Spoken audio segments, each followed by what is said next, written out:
برنامجنا علاج السعال المزمن.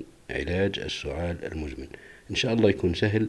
علاج السعال المزمن أو اللي يعاني من الحساسية الصدرية بشكل يعني ممكن تكتم نوعا ما عنده من النفس.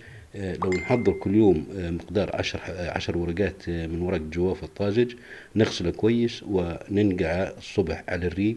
لو نقعناه لمدة 10 دقائق، يعني نغليه على النار، ناخذ كوباية مي نحطها في البكرج ولا في البريق، نغليها لمدة 10 دقائق ونتركها، نغطيها ونتركها لمدة ربع ساعة. نشربها الصبح على الريق. جدا ممتازة للحساسية و للسعال. أيضا نفس الشيء للسعال. لو نقعنا كمية من التين المجفف اللي اسمه القطين مع كمية من زيت الزيتون، هذه ننقعها لمدة أسبوع.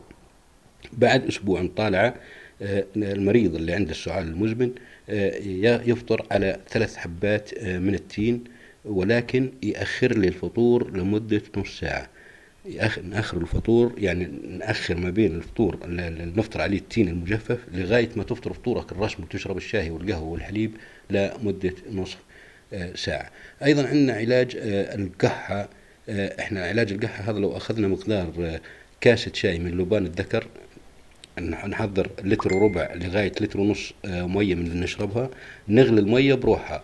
بعد ما تغلي المية نحولها على النار، نضيف الكاس أو الفنجان متاع معبى لبان ذكر، نضيف على هذا معلقتين حبة البركة وملعقة صغيرة من المسكة، يسموها المسكة.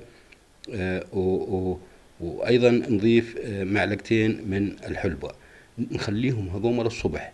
الصبح نصفي المخلوط هذا كله، المية اللي وليناها اللي غليناها وضفنا عليها المخلوط هذا، نصفيه بالشيشة بشيشتين. نغلي نص كاس حليب. هنا العلاج هيك، نغلي نص كاس حليب الصبح. الكاس الحليب هذا نعبيه، يعني حتى نديره فل، نضيف عليه من العصير من المية اللي نقعنا فيها لبان الذكر وحبة البركة والمستكة. وبالتالي بعد ما نضيف المية هذه، طبعا الحليب ساخن، نضيف هذا البارد، نرد نضيف فوقه نص معلقة طعام كركم أو معلقة صغيرة من الكركم، نحركه يتغير لون الحليب يولي تقريبا أصفر، نشربه على الريق ونأخر الفطور ربع ساعة للساعة زمان. نسأل الله العفو والعافية للجميع.